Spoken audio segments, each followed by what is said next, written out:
Through how to do the chi-squared test using some examples from ecology. So one of the examples would be quadrant sampling.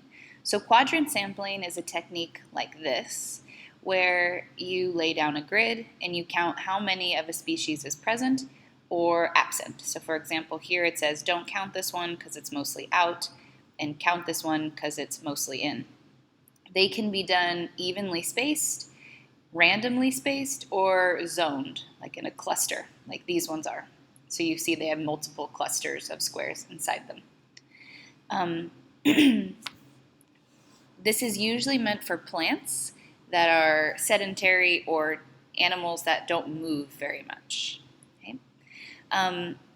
Some things that you should know, why would we do this, is it lets us know the association between these two species.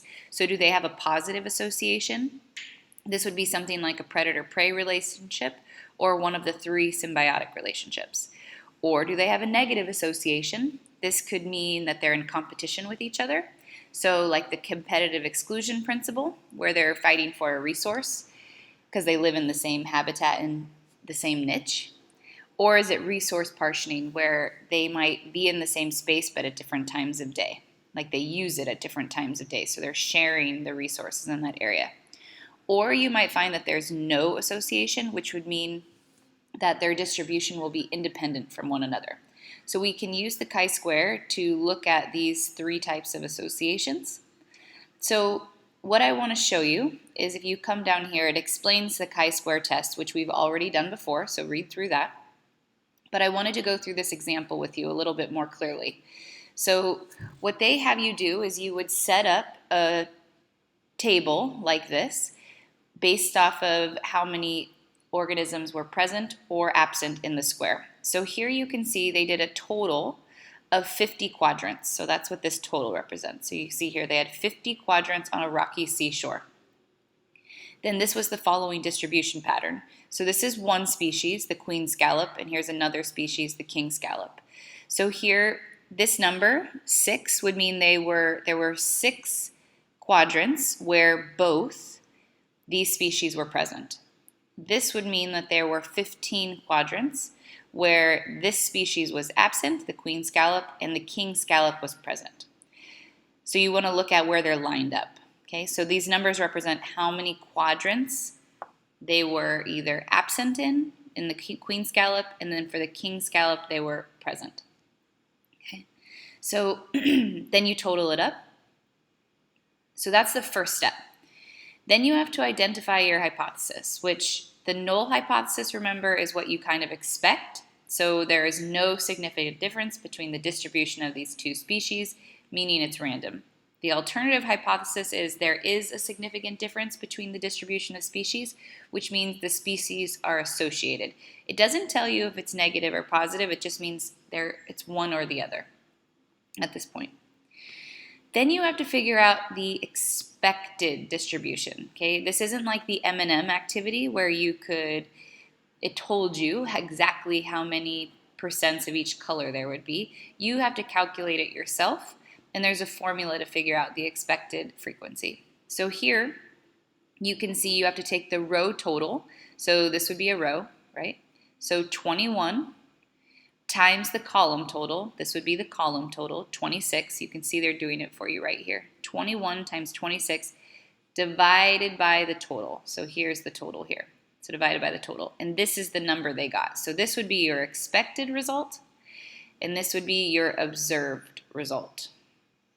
Okay? For each of these, they did that. Then they plugged it into this chi-square formula, which is the same one we used. The sum of observed minus expected squared divided by expected. So here in this table, they've put them together. So here, this is the number that represents this minus this squared divided by this. Gave them this total. So 6 minus 10.9 squared divided by 10.9 gave them that. And then they did this for every single square. So then they added up all of those frequencies, because it's, remember, in the formula it is the sum, or sum right here, of these numbers. So they added them all up and they got 7.90. Then you have to figure out the degrees of freedom. Since there's two species, so 2 minus 1 is going to be 1.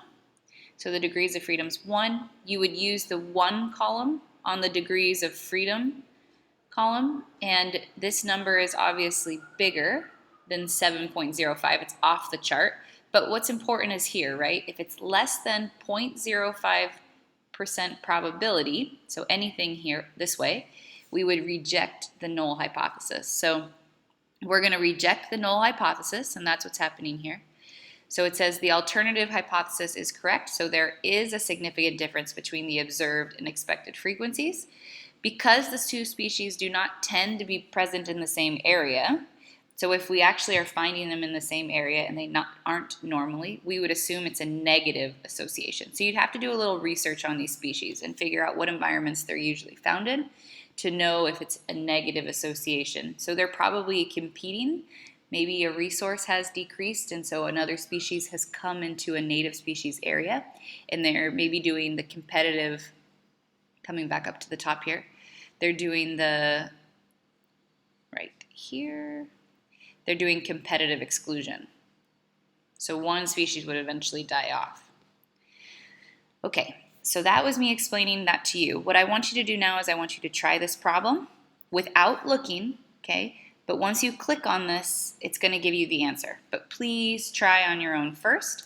And then I want you to table your information in Google Sheets, okay? So I want you to make a table just like these ones, and I want you to put it in your folder with your name on it. So I should see a table like this, and then like this, okay? You don't have to have the formulas written in like here, but as long as you're doing the math for it.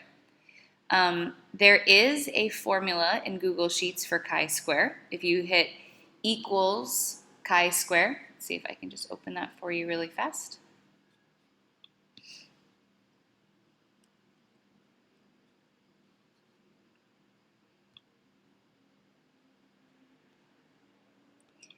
Okay, so in this square here, it's loading.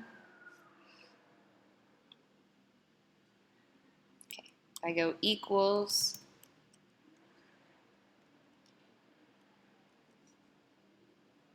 formulas aren't loading.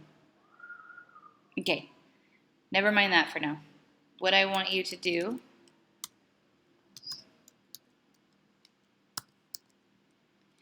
so never mind that for now. What I want you to do is just table the information clearly as if you wanted to organize your data and put it in your folder with your name on it. And I'm going to be stamping that. Okay? Thank you.